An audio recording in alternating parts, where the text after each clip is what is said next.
Oh, yes.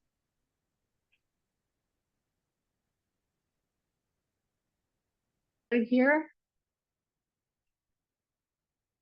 Welcome, everyone. Thank you for joining us today, and welcome to the third webinar in our International IPM Symposium series. The International IPM Symposium occurs every 3 years. The next IPM Symposium event is slated to take place on March 3rd through 6th, 2025 in San Diego, California. The vision for this event is to bring together top IPM professionals from industry and academia in agriculture, public health, structural environments, landscape, and forestry to make the 2025 edition an unparalleled networking and professional development event with attendees from around the world. At the end of today's webinar, we'll share a little bit more about how you can get involved in the next IPM Symposium. Our guest speaker today is Susannah Krysko, who will be speaking about IPM and affordable housing. Where are we now? Just a little bit about Susannah. Susannah Krysko, MS, served as the program manager for the Northeastern IPM Center's StopPests in Housing program at Cornell University from 2014 to 2023. With funding from Housing and Urban Development, Susannah provided integrated pest management training and technical assistance to hundreds of affordable housing providers across the country. Currently, she is a community IPM specialist with the New York State IPM program, promoting IPM in schools, housing, health departments, and community organizations. She holds a BS from SUNY Geneseo, an MS in Sustainable Systems from Slippery Rock University, and continued her education in entomology at Cornell University. For over 20 years, Susannah has worked in cooperative extension, sharing research-based information to the public on safe and effective pest management strategies for homes, yards, and gardens. Want to let everyone know, please put your questions into the chat as they come up, and we will have a question and answer session at the end. And okay, Susannah, I'll pass it over to you. Okay. Welcome. Thank you for having me, and thanks Marnie and Kelly for organizing this and helping get this going today. Thanks for the introduction. As many of you heard, I was working at the Northeastern IPM Center, and that's who I'm representing today with our work with the StopPests program. We currently have a well, let's say a pause in funding for our StopPests program, which provides technical assistance and training to HUD-assisted housing, which I'm going to talk about in a minute. But we hope to resume that funding within the year and get our national program back running. But for now, I am very happy to be working at the New York State Integrated Pest Management Program doing similar work, both at Cornell, luckily. So today, when I first was asked to do this, I was like, oh, how am I going to fill an hour? And now last night, I've been up until 5 minutes ago, I'm deleting slides because I have so much. There's a lot I want to say, so we'll see what we can fit in. So I'm going to give you a little background on affordable housing, where I've been working for the last 10 years, and the challenges of implementing IPM in affordable housing. They're very unique challenges. And the point of this presentation was I was going to look back at symposium presentations of the past and figure out how they impacted our training materials and the resources that we share with housing providers. But wow, that was an enormous job, and it was really difficult to kind of whittle down what I want to say and the presentations and the research that really impacted the StopPests program. There's just so much. It's such a wealth of information that gets shared at these symposiums that it's just difficult to encompass all of that in one presentation. So I am going to touch on some of the presentations that influenced how we train housing providers and the resources that we have. And then sprinkled in, I'm going to tell you the progress that we made. I will share some changes that have happened at HUD, but I'll also share with you some survey results from the last 2 years of training and where the thought process is with IPM in affordable housing from the people that are working in affordable housing. So that'll be fun. So IPM and affordable housing kind of falls under this urban IPM umbrella, right? We all are pretty familiar with this. Urban IPM could include parks and landscapes, vector control, mosquito control, green roofs, urban gardens. But drilling a little further down, I specifically work in housing, and I have specifically worked in affordable housing, and more specifically worked in HUD-assisted housing, which means any housing that receives funding from HUD. And there are several types of HUD-assisted housing, but in general, it's housing for low-income families, individuals, elderly, and disabled people. You've probably heard of public housing, which is usually run by a municipality like a state or a city or even a county or a town, and they get the most amount of federal funding. But there's also privately held properties that receive tax breaks and funding from HUD, and those are what you may have heard of as Section 8 properties. But there's also Section 202 and 811 properties. So Section 8 properties are for families, low-income families. 202 and 811 are for elderly and disabled housing. And that, I'm sure you can understand, is where I end up working the most, probably in the elderly and disabled housing units. And more recently, in the not the entire time I've been working at StopPests, but maybe in the last 5 years, we added tribes or Native nations to our training and technical assistance, who we can train and provide technical assistance to if they get government funding. Not every tribe or Native nation gets federal funding, so we were limited in that way, but many do for their housing departments.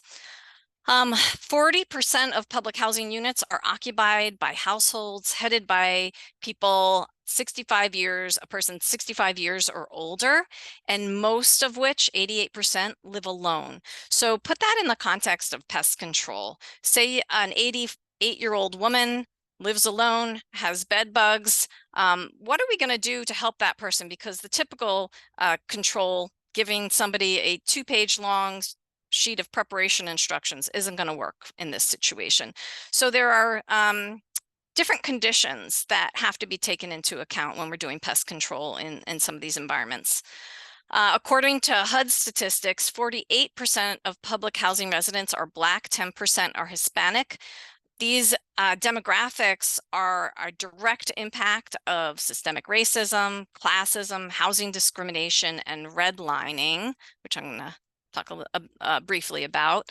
This is a really complex topic for a presentation like this, so I am just skimming the surface, but I am trying to make the connection between poverty, race, and health disparities and pests.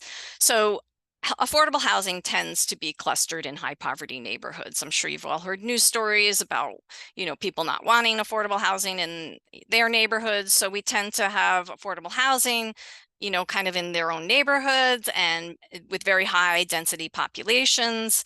Almost all the households living in HUD-assisted housing earn less than $20,000 a year.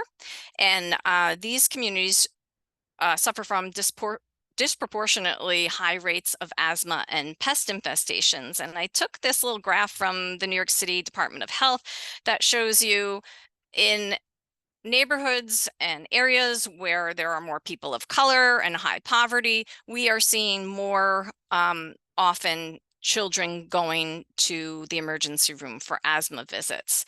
And why does that matter? Well, these asthma rates are directly correlated with pest infestations, and I'll show you that in a moment when we talk about health implications.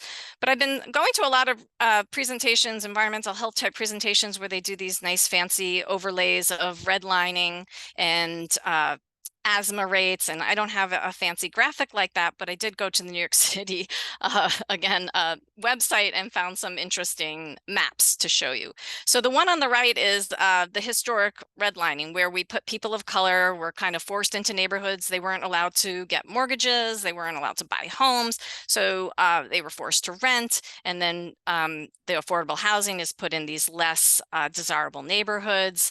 And those patterns that we set, historically still exist today. So the diagram on the left is from the New York City Health Department, and the darker the red, the more calls about rats. So you can kind of see a correlation. These neighborhoods that have suffered, in the past still suffer from higher pest infestation rates. And also here's a map of hospitalizations for asthma.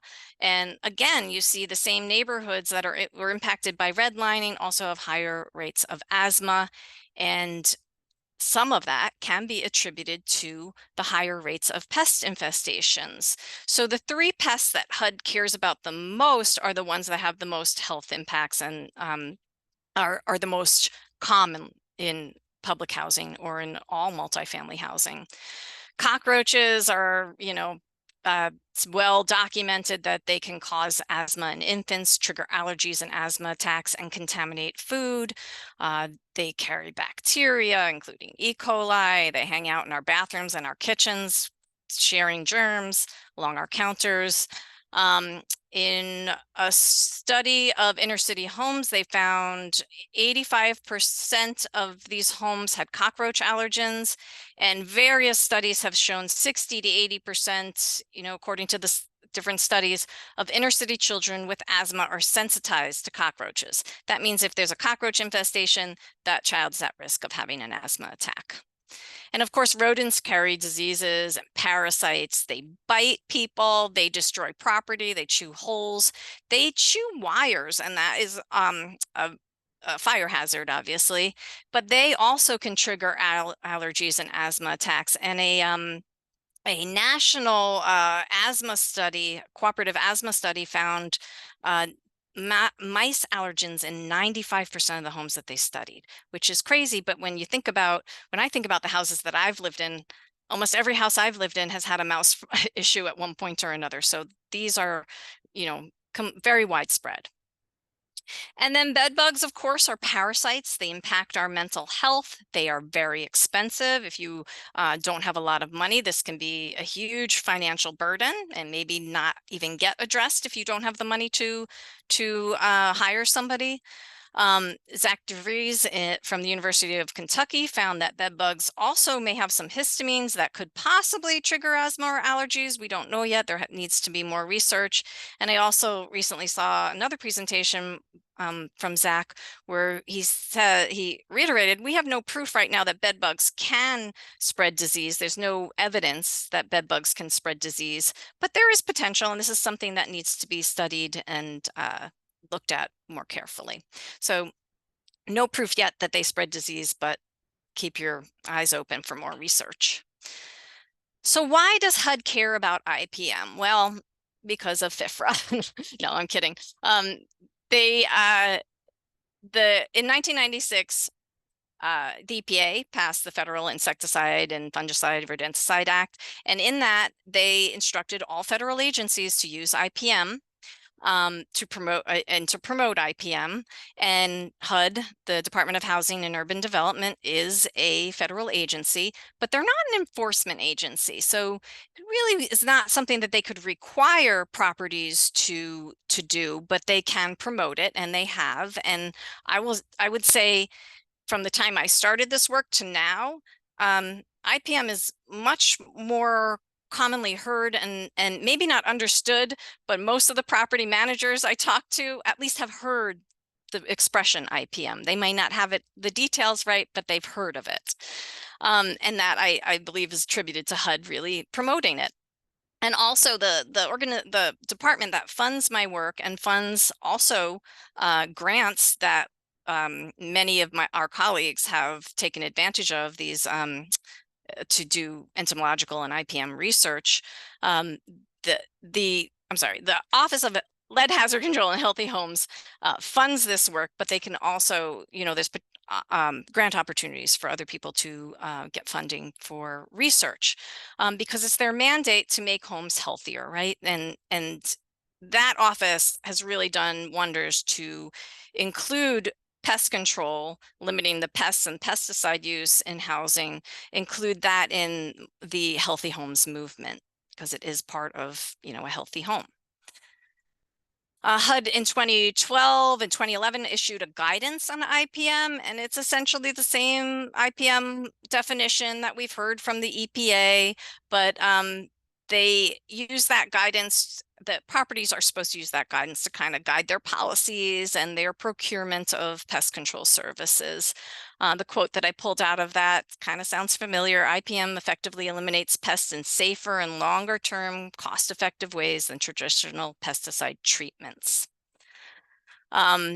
So recently, the big news of where we are now is something big at HUD changed. So as I said, they are not an enforcement agency. They can't require a property to use IPM. And then how would they even, oversee that? It's just a near impossibility. But HUD does have an inspection program where they inspect properties called they call that the Real Estate Assessment Center, or REAC, and they recently redid the standards. So this is a big deal. This is just this year, and some of the changes that I saw, they tried to make changes that would look for some health and safety violations and weight those more than an aesthetic violation, right? So the big change, and a lot of the people that have worked in this field and myself submitted comments to HUD, because one of the big things that we had complained about was a property could lose just as many points in an inspection for one cockroach as they could for 50 billion cockroaches. So it wasn't really fair, because cockroaches are so common. You may see one cockroach, it's not unusual, but the properties that are not handling the situation and letting the cockroach infestations get out of hand should be penalized more than the properties that just have one cockroach spotted.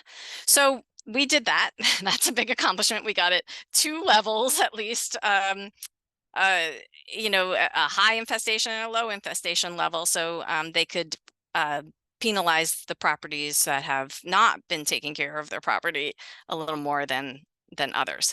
The other big change, due to our comments again, was they were not deducting points until last year for bed bugs. We know how to kill bed bugs. This shouldn't be something that we're letting properties slide on. They need to take care of the bed bugs just as they need to take care of the cockroaches and the rodents. So 2 very big changes that are just happened this year, and attribute to a lot of the cross-pollination between the entomologists working in affordable housing and the people at HUD from the Office of Lead Hazard Control and Healthy Homes.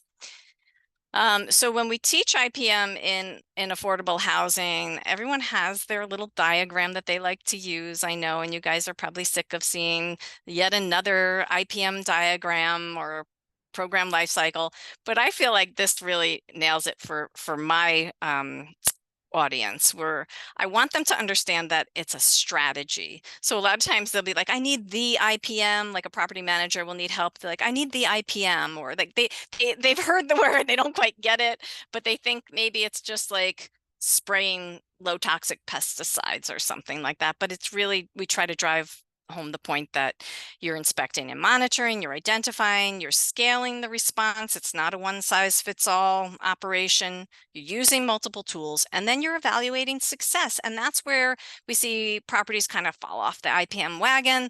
They don't go back and look, did this work? Well, how do they know it worked? Well, they have to inspect and monitor and keep the cycle going. So we need a little work on that evaluate success, because very often properties just think, oh, I hired the pest control company, it's their job now. But our message is, well, in housing, in multifamily housing, it has to be a team effort, and everybody living and working in these properties really does play a role. The pest management professional, the resident support service, the procurement specialist that hires the pest control contractor, the maintenance, landscaping, and janitorial crews, the property manager has to kind of oversee everything. And then, to help this team along, it's always good to have a coach or a team leader. So we encourage at least one person on the property to kind of be the IPM coordinator, the one that kind of oversees everything. And that's sometimes the property manager, that's sometimes the head of maintenance, whoever takes that on. So why is IPM so difficult to adopt in multifamily housing or in affordable housing? Well, often government agencies and government-funded agencies have to select the lowest bid contract, right? So they put the contract out for bid. They need a pest control company. They put it out for bid. They have to take the lowest bid. And if you don't know about pest control or what you want from your contractor, you're probably going to just look at the lowest bid, but you can actually look at the lowest qualifying bid and include more in your, require more from the contractors in their proposal, and then rate the contractors' proposals, the pest control company's proposals. But if you don't know what is good pest control, how are you going to look at these contractors and decide who is the best qualified, lowest bid, most qualified contractor? And often they select the lowest bid, and the cheapest way to do pest control is send the youngest technician, the most inexperienced technician, to the affordable housing site that has some of the most challenging pest infestations, and they go in and they spray either monthly or maybe every 2 weeks or even quarterly, and it's done and done. They go in, they spray, done. The resident thinks something happened, the property manager thinks something happened, and the pest control company has done their job, and they haven't gotten rid of the pests, but they have job security now because the pests are not going to be eliminated with just these, weekly or monthly sprays. So we really work hard to discourage the monthly sprays. But unfortunately, we've got some survey results from the 2022 and 2023 trainings that give us a little insight into what's happening in properties. These trainings took place online and throughout the country. 280 responses. That might be 280 different properties, because often people just send one person to these trainings. These are from online trainings, I should preface that. But look at some of these results. The monthly or quarterly sprays, we still have 7% of the respondents saying, yeah, that's how we do pest control. And we have only 46% using monitors. That's pretty dismal. And this was related to cockroach control, I should preface that. But 55% are using baits, and I think that's up since in the last 10 years. So at least baits are a little more frequently used. In the rest of the world, baits are really much more commonly used. I think sprays get used in affordable housing just because it's cheaper and quicker to go through rather than do a thorough job. So when I talked about evaluate success, this is something that I see very often, and you can see I'm still using the same example from 2015, but this past year I visited a property that I asked, how many times did you treat this? It had a bed bug issue. And I asked, well, how many times have you had this unit treated? And they didn't know. So I said, well, can you go back and look at records and find out? And they got back to me a couple days later. 44 times this gentleman's home was sprayed with chemicals. He didn't speak English. He couldn't advocate for himself to say, hey, I don't want this.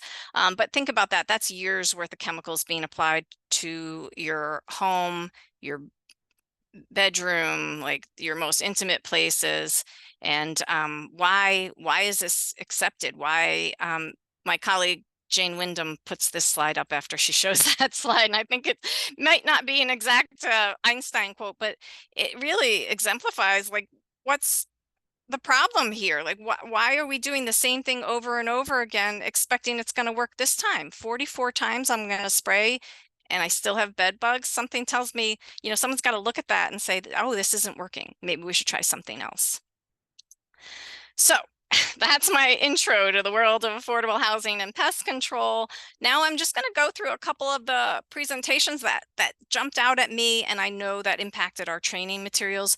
I have to say I was not with the StopPests program or at the Northeast IPM Center in 2009. My first IPM Symposium was 2015. So my predecessor, Allie Tazy Allen, if you know her, you know she was very detailed, and she organized a lot of these symposiums,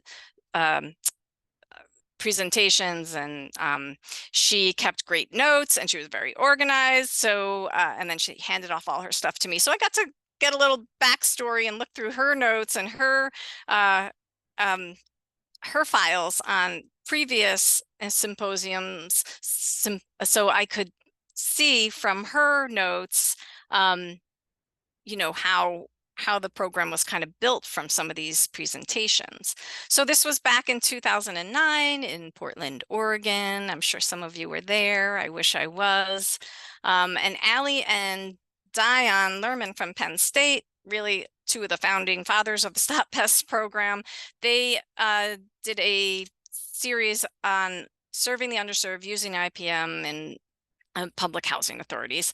And they were just starting the Stop Pest program at this time. They had started it and got their first grant in 2007. So it was really still in the early stages. And Allie was looking for input. And so she asked a few questions during this session that I thought were really interesting. How do we market urban IPM to overworked and underfunded audience? And we're still working on this, but I have noticed in the time that I've been here that just having the support from HUD and just getting the term known and making it a requirement if there is a failure of pest control, like if inspector finds bed bugs, then the housing authority has to submit their IPM plan to HUD to say how they're going to remediate this issue. So through work like that, HUD has really gotten IPM to be much more well known than when I started just 10 years ago. It is catching on. They might not know the details, but they know the words. How do we evaluate an implemented IPM program? This is always a challenge for us. In the beginning, Allie was trying to track asthma rates, and that became very complicated. You can't really do that in a, an extension program that's teaching about pest control. It was beyond what we could do. So we found like the easiest way to kind of track how properties are doing is, are they getting less pest complaints? Are they getting less pest control visits? And this this seems to be the most easy way to track it because this is the data that the housing sites would keep. But certainly it is challenging still to get this information from housing sites. And often when you start an IPM program, you have more complaints in the beginning because people actually think, oh, well, now maybe they're going to do something about this pest infestation I've had and I'm going to complain about it. And then you get more pest control visits. So indeed, you see a bump in complaints and pest control visits at first, but over time they should go down. And then they ask, what do the decision makers, maintenance staff, PMPs, and residents need to know? What resources are available for ongoing technical assistance? And then they say that the suggestions are going to be included in the training materials. And sure enough, Allie, with the help of colleagues, designed the most complete website and training program you can imagine just for affordable housing. And I really encourage, if you haven't checked out the website, the Stop Pests website, it has everything that we could think of that an affordable housing provider would possibly need to know to implement IPM at their property. The training materials are all online, available for anybody to use, to take an entire presentation, edit that presentation for your own purposes, and it's all free and available online. And then, of course, using IPM, all the tools that a property would need to set up an IPM program, a policy template, a help hiring a pest control company, maintenance projects, and so on. Also at that 2009 symposium, we heard about implementing integrated pest management in affordable housing through strategic partnerships, which is exactly what the Stop Pest program is. It's working with university IPM programs and HUD to deliver this training and technical assistance to their properties. Pat Hines and Gail Livingston from Boston Housing Authority presented. Dion talked about how we can, doing IPM education in urban communities, his experience at Penn State. Dion trained pesticide applicators in urban communities so they could be from the communities that they work in instead of outsiders coming in. And then Allie talked about our curriculum at with the Northeast IPM Center and integrating lessons learned to develop an IPM training curriculum. And again, John Kane and George McGrath and Allie talked about the Boston Housing Authority because they're really the poster child of IPM. They made it work really early on in the early 2000s, and then we have consistently been using their example to this day, I tried to put a little StopPest logo on my training slides. So this came directly from our training materials, where at the beginning of the training, we try to encourage them to adopt IPM, and these are all the benefits. And the big one here is Boston Housing Authority development reduced cockroach work orders by 68% after 1 year of IPM. So I'm still using that example, and that's 20 years old at this point, but it still really is some of the best data that we have.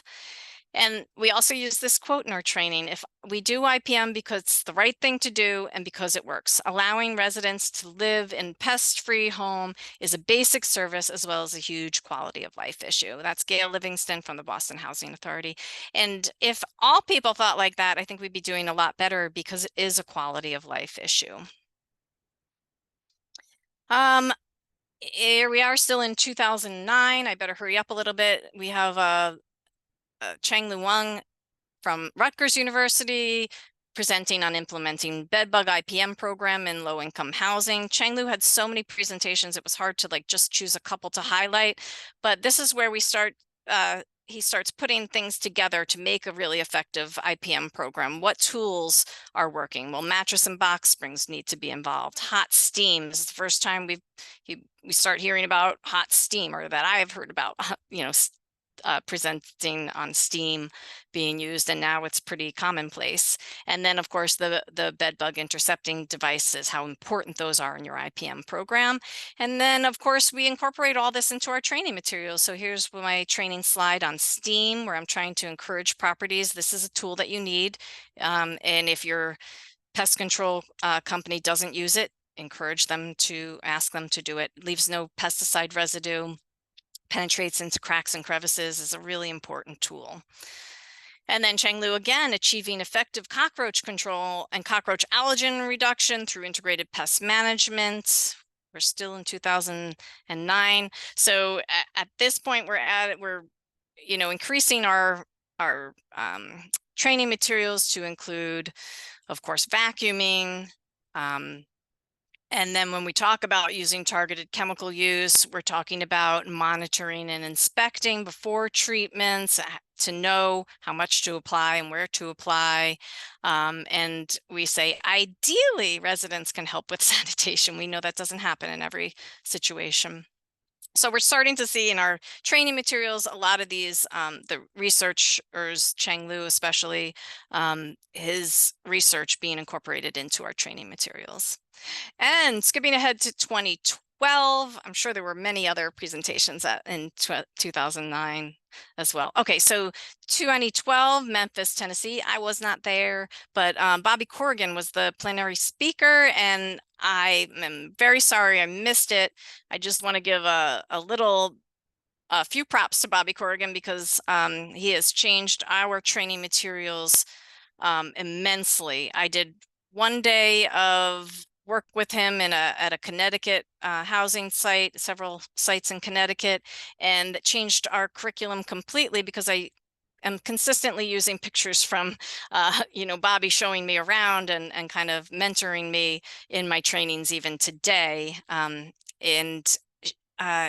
If anybody went to that session, I am sure he talked about IPM being like detective work and being keen observers. And he always, has a Sherlock Holmes quote when he does presentations, because it really is. And he got me to open up my eyes and really look at the hot spots. Oh, no pun intended, but hot spots where the mice would be in homes are where there's warmth and where there's food.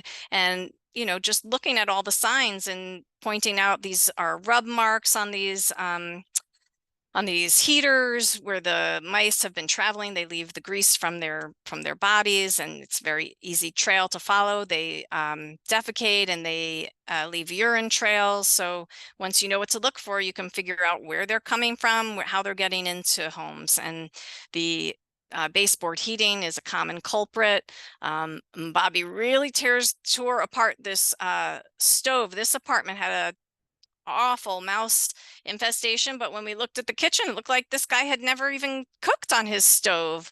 Lo and behold, we open up the top of the stove, and that is not burnt food. Those were all mouse droppings. So the lesson here is even clean surfaces that we think, have no evidence, if you look a little harder, you will find that evidence.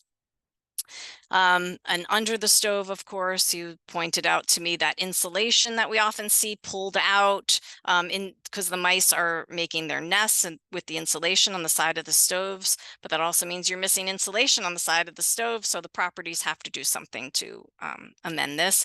The glue board trap with nothing on it, only really catch juveniles, not really effective. And then the green arrow was pointing to that the supposedly pest-proof foam that a lot of maintenance folks use, but it's supposed to have a mint flavor to it, but the mice don't care. They will chew right through it. And he also, same buildings here, same building complex, he also pointed out to me that this is really commonplace that we see all these bait boxes around a building, and it gives people a false sense of security. But what are they doing when the inside of this building was completely infested already? So probably not much. We'd be better off sealing up the holes and stopping them from getting in. And also, the bait boxes may give us a false sense of security. In this case, they hadn't been checked, and a rat looks like it started collecting items to make a nest in there. So they don't work if they're not checked. In 2012, we heard from Rachel Riley at HUD in a presentation called Government IPM Opportunities in Affordable Housing. The reason I pulled this one out is because Rachel Riley was our champion at HUD, and it really, to make changes and to create these partnerships with federal agencies, you need to make these connections. And then Rachel had been going to the IPM symposiums and bringing her colleagues, so educating her colleagues, but she really understood and understands, she's retired now, but she understood the importance of IPM and how it related to healthy homes and the dangers of pests and allergies and asthma and also pesticides. So she really championed IPM at HUD and got us, the funding, and really made connections with all the other offices and regional offices. She was a real champion for IPM. And the reason I'm bringing this up is because when we lose these champions at our federal agencies, we have to make new connections. And what I've been doing is going to housing conferences, going to environmental health conferences. And it's really a lot of fun for me because we're crossing disciplines, but in general, I'm the one that knows most about pest control in the room. So it's it's a good ego boost for those of you working in, going to entomological conferences is one thing, but to get the word out to a wider audience, we need to kind of cross boundaries and go to these housing conferences and the environmental health conferences. Jody and Dawn organized, Dawn Gouge and Jody Gangloff Kaufman organized a great group of presentations called Adventures in Community IPM, Systems that Work the Bed Bugs Out, and really incorporated a lot. I'll just breeze through some of these slides. I just want you guys to see how much structural and affordable housing IPM programming there has been at these symposiums. So Molly Steadfast and Deanie Miller presented on self-sustaining bedbug IPM for vulnerable residents. And the point here was for the most vulnerable citizens, the cost of professional bedbug control is beyond what they can afford. So a lot of the research that they were doing was, well, what works? What tools can we give people, to protect themselves if they can't afford it? Jody did a talk on increases in bedbug incidents, outreach efforts, and diverse environments.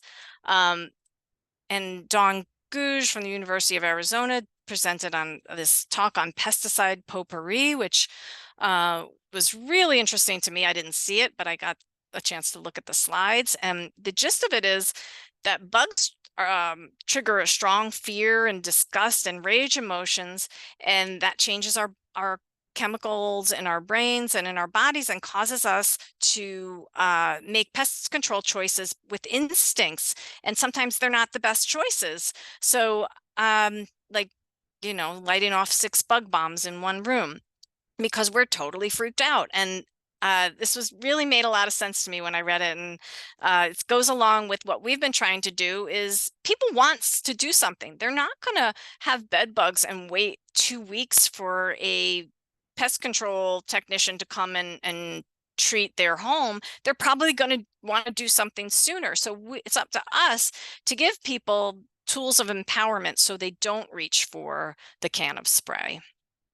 And this is from Dawn's presentation. Thank you, Dawn, for sharing this. But people are more motivated by a perceived threat and take action based on perceived efficacy. So we all know mosquitoes are the most dangerous animal in the world, but our fear of sharks far outweighs our fear of mosquitoes, and sharks are responsible for far fewer deaths than mosquitoes. And how is this seen in affordable housing? Well, this is such a common sight that I see where I'm looking under the kitchen cabinet or right even at the nightstand, and you see countless sprays and products, DIY products that we know actually are not working and probably are working against us by increasing resistance to some of the chemicals that the professionals use, pushing them further into hiding, making the repelling the bed bugs possibly. But anyway, using 7 bottles of bug spray on your sofa just is not healthy, right? So this recliner was completely infested, so nothing was working. They felt that the professional treatment wasn't working, and I can attest the professional treatment wasn't working in this building. So what do? They have to do something. They take matters into their own hands. And people like always point out in this picture too is the medication right next to the pesticides. People have this false sense of security that these pesticides are safe. And this is one of our training slides where I'm trying to get across the point that even though it's right next to the Barbie display and they're widely and readily available, the pesticides should be left to the professional because these are not going to take care of the issue. However, we still have a long way to go on this. So from our trainings in 2022 and 2023, about 262 responses, we see that 19% are applying, the residents of affordable housing buildings are applying pesticides without restrictions. 38% apply sometimes, although we have a policy against it. 31% say, I don't know, that's not unusual. And only 12% say, no, never, that they have restrictions against it. So how do we give tools to residents? I'll just highlight 2 of the tools that people seem to really appreciate. We do a demonstration, that's me demonstrating putting a little knee-high pantyhose down in a vacuum hose, and then you put the crevice tool on, so you can use your own vacuum to suck up insects, cockroaches, or bed bugs, but that removes them from the environment without pesticides. So I think a lot of people like to hear that. They just don't want to get their vacuum, infested. Some people in the buildings I work with don't even have a vacuum, so this isn't even an option. Also, the clothes dryer, really accessible tool. The heat is just the best tool we have against bed bugs, and it's accessible for building managers, for residents to put their items in a clothes dryer for 30 minutes on high. So things like that can help residents, give residents tools. We can't just expect residents not to grab that pesticide if we don't give them other tools.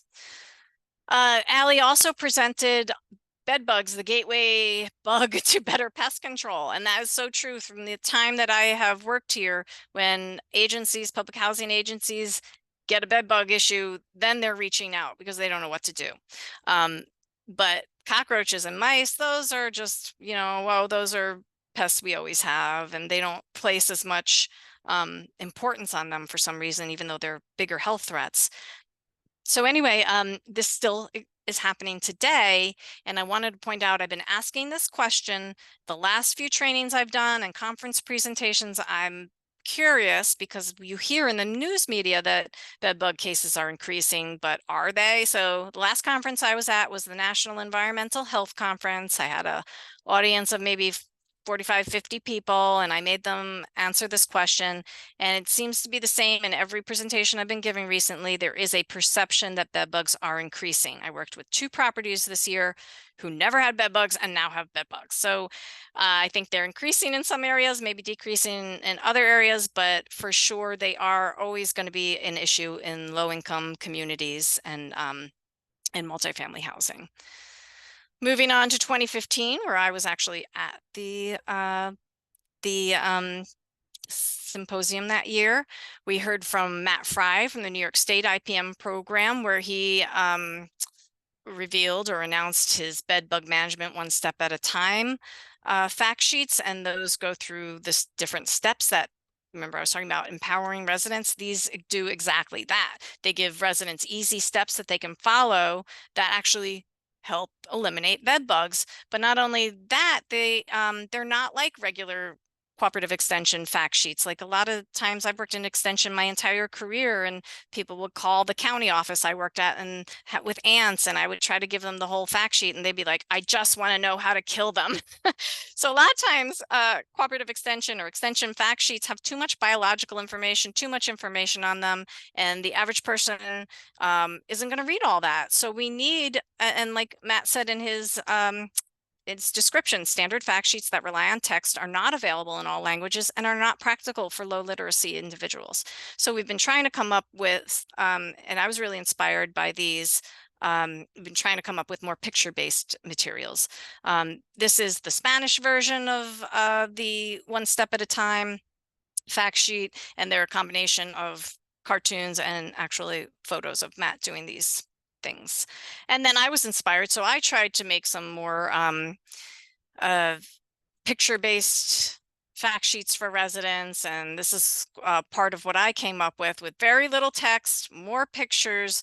The point is we want them to report. We want them to report and not to self-treat.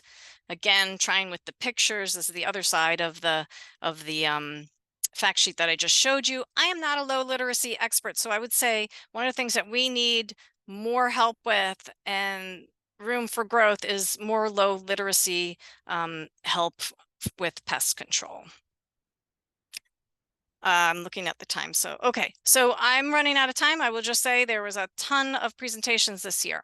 Chang Lu, again, talking about bed bugs and in low-income communities, drilling down the strategies really helped us create these tools that I use in my training, where I have a worksheet where everybody has to fill in the worksheet. Okay, who's going to do what? And what contract language should you be looking for? I can't look at every contract, but this is a tool that the housing sites, the property managers can look at and make sure that all these items are in their contract. We incorporate non-chemical tools, of course. I'm going to breeze through this. Sorry, I'm not going to talk about this very gross picture, although it really highlights why vacuuming and it's really important for bed bugs. Exclusion, I use this photo to talk about exclusion. This is the same apartment. This resident had done everything right. They put all their stuff in bins, but they still had bed bugs. They threw out their bed, and it was because the bed bugs were behind the cove base molding. So nothing the resident was going to do was ever going to get rid of that. And they tried. So we talk about heat in our training, and we try to give them accessible tools like the Zap Bug Heat Chamber. We now have a biological treatment that we're encouraged by Bovaria. It's called Apprehend. The fungal spores are Bovaria bassiana. It just affects bed bugs. You need specialized spray equipment, but anyway, it's another option. Oh, this is funny. So this poster really caught my eye. You know how at conferences you take a lot of pictures and then you never look at them? Well, I looked at all the pictures I took, and I took about I don't know, like 20 of this poster because I was really fascinated with it. But let me go back. All these folks ran this survey, and they found that yes, lower income people report having more infestations. Bed bugs cause loss of sleep, inability to fill work duties, and 23.5% with bed bugs reported they were using do-it-yourself or hazardous chemicals. So again, I took a lot of pictures, and Dawn is continuing this work and continuing to this day. I have to, whoop, I don't know how I did that, but anyway, the last slide of 2015, I just wanted to highlight that the Stop Pest program was awarded the International IPM Award of Recognition. I was at the 2018 Baltimore, Maryland. There I am with Nancy Kreider and Diane Lerman, two of my wonderful Stop Pest trainers. Deanie Miller really hit hard on the assessment-based pest management with a couple different presentations. Again, Chang Lu, Wang from Rutgers, Rick Cooper from Rutgers. And then you know how you take pictures of slides? Well, I'm going to subject you to the pictures that I took, these blurry pictures. Isn't that funny? I did go back and I looked at these, and I realized that we were using that statistic where property managers only know about a third of the bed bug infestations. We put that into our training materials. Oh, I see Marnie. So I know that I'm at the question time. So let me just make sure that, okay, 2 more slides, Marnie. I want to bring this to everyone's attention. So we are still seeing properties waiting for complaints, not using monitors. This was from, again, our survey results. So we still have a ways to go with that. Deanie Miller talked about cost of pest control, and now in my trainings, I make people look at their service records to find out how long the technicians were on the property, how many units that they visited, and I make them do the math to figure out how long are they spending in each unit. And that was inspired by Deanie Miller's from Virginia Tech, sorry. Okay, so we tried to incorporate all these wonderful presentations. We give them tools, the properties tools to use that are simplified. And I have to skip these, but as you can see, there were so many presentations on affordable housing and exclusion, and that all translated into our training materials, where you can see some of the slides that I used to talk about exclusion. And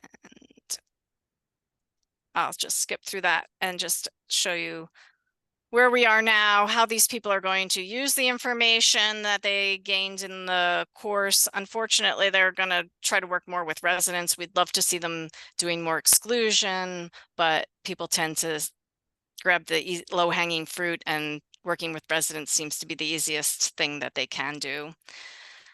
And what other resources do you need? Outreach materials, printed resources, videos, and presentations for residents. So yeah, so a lot of the properties that I work with are still looking for more resources for residents. I don't know if that's because that's the low-hanging fruit, or they're blaming the residents for the pest infestations, but it's a need still. Done. Sorry, I had to Wow, that was breeze great. through No, that. was great. We do have a few questions and a couple of comments, so I wanted to just kind of quickly get to those, and then we can do a Okay. quick blurb about the symposium. We had, I believe, so this was from Faith. This was towards the beginning of your presentation. It was, how do you deal with turnover in these positions? And then we weren't totally sure. She said it can be high. We weren't sure if she was referring to public housing, PMPs, or staff and property management. So I'm not totally sure if turnover is involved. Well, What her exact question is, but I think turnover of the staff at housing sites, and yeah, it is a big problem. I would train a site, and a year later, someone new would call me and say, "Oh, we need training," and I'd be like, "Well, we just trained you." On special circumstances, if it was a big enough housing authority, I would have to talk to HUD, and I'd be like, can I retrain them? But for the most part, we have a lot of our trainings online, and I just resorted to saying, okay, well, here, the whole training's online.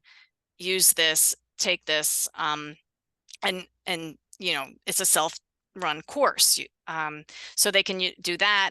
But also then I use a lot of remote training too. So I'll call it a refresher, and I'll say, okay, what do you need really the information on of all? It's a 7-hour training. When I do the full training, we go over pesticides, cockroaches, rodents, and bed bugs. We do hands-on like inspection tours and activities. So it's a long day. So I can't train twice, but I do try to keep in touch with people. And when there is turnover, our options are limited. But I think that's why I encourage them to establish a policy and have IPM institutionalized in their building or in their development or their organization, and get the contract language down. So, you're using that contract language in the future. So getting those few pieces institutionalized, having a policy and having a standard contract really helps with that issue of turnover. I hope that it's a problem. Yeah. Yeah, online resources though, because then people can you're not having to take that time over and over again. So Sam Burks just made another comment, but Sam indicated that after working in public housing for more than 30 years, she found that the true key to IPM is having management truly understand and commit to the principles. It's kind of what you had mentioned. Yes. Sam. Apologize, Sam. Sorry about that. Jane Windham has had a comment. Many properties are quite proud that they spray monthly. Perhaps a question for Susannah would be, what do you think has been most effective in changing those attitudes? Oh yeah, Jane. I think Jane, your training has been most effective in changing those attitudes. No, I think just explaining how baits work, and it's tedious. It's like one-on-one education seems like has to be done because people aren't, they're used to pest control looking one way, like spraying, and that's how it should be, and that's what they have come to accept. So it's a slow shift, but I think we do a pretty good job in the trainings where we talk about, okay, you're a bug, you walk across a line of spray, how much are you going to pick up, versus you see a bait that you're going to eat and consume, and then you're taking the poison directly to the cockroach.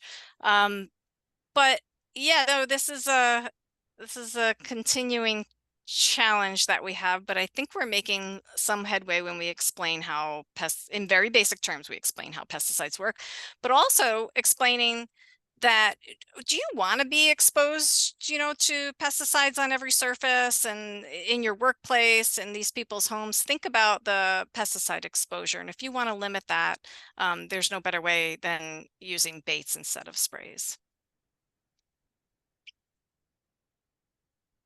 Maybe we'll try to get one more question in here. Harry Heifer, since IPM at first is perhaps a bit more expensive, is there seed money to encourage a HUD property to adopt IPM and insist on a contract that includes these requirements? There are reserve funds that every public housing property could use for pest control, and a lot of properties don't know that. But no, there's no seed funds. They don't get help from HUD. Like, a lot of people have this perception that HUD's going to come in and pay for a pest control. HUD is not that involved in these properties. They're involved financially, minimally transferring money, but no, there is nothing like that. Some properties have had success procuring grants. Some properties have had success doing pieces in-house instead of hiring. So various ways to work around that, but unfortunately, that's the problem I hear most often is, well, we can't afford it. But often they're not looking at how much they spend on, treating a bed bug issue 44 times. So looking at the costs a little more carefully, and eventually costs will come down when implementing IPM, because the pests are eventually going to come down, pest numbers. I don't know. That's a tough question. Why are all the people I know asking me such hard questions? Thanks, guys. You can hold it against them later. One final comment from Tom Green, Bayview, a private affordable housing community in Madison, Wisconsin. When he took over pest control there in 2019, they had 33 units with mice and 36 German cockroaches out of 102 units total.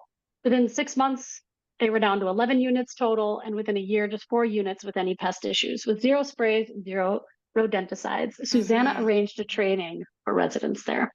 A little shout out.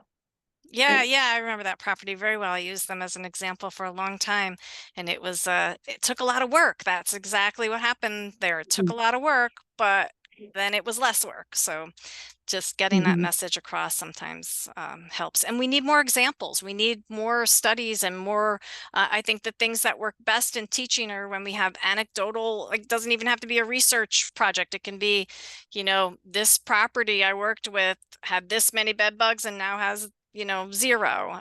So teaching through stories really helps, but we have to compile some of these results. To call it there. A lot of great comments coming in, and thank you to you, Susannah. And I want to thank you as well. Do you want to go to the previous screen really Yeah, quickly? let me go I back guess you for have it you. up here, but yeah, if you want to go to back one screen, just wanting to, I mentioned at the top of the webinar that the next symposium is coming up in March of next year in Paradise Point in San Diego, California. You can go to the next slide. There are a lot of ways to get involved. You can submit an abstract proposal for a program session on one of our related hot topics: climate change, pesticide resistance, increasing use of biocontrols, invasive species and the endangered species, emerging vectors and vector-borne pathogens are just some of our hot topics. You can submit a proposal for a poster if you are doing some research that you'd like to share. If you know someone doing excellent work in the world of IPM, you can nominate them to receive an achievement award. And you can volunteer. And so if you click on the next slide, you can find more information on everything. There's this QR code takes you to that Survey Monkey, which, you know, if you're interested in being involved in one of the committees or you want to volunteer at the event, you can fill that out and give us your information. And then that's our website for the symposium below. Please check back often. That's where you'll find the forms to submit proposals for an abstract, for the poster, and for awards and things like that. And we're constantly getting it updated, and eventually registration will be open in just a couple of weeks. So please go there often and stay so you can stay informed. We will be having our next webinar in this series sometime in September. We're kind of working out the details, but stay tuned and keep an eye out for that. Thank you so much, Susannah. This was really great. I appreciate you all joining us today, and Hope to that's all I've see you all got. there. Great. Thank you. Thanks to the Thanks so event much. organizers, Janet Hurley, Dawn Gouge, Deb Grantham, and Shenna Whithouse. Thank you. Thank you.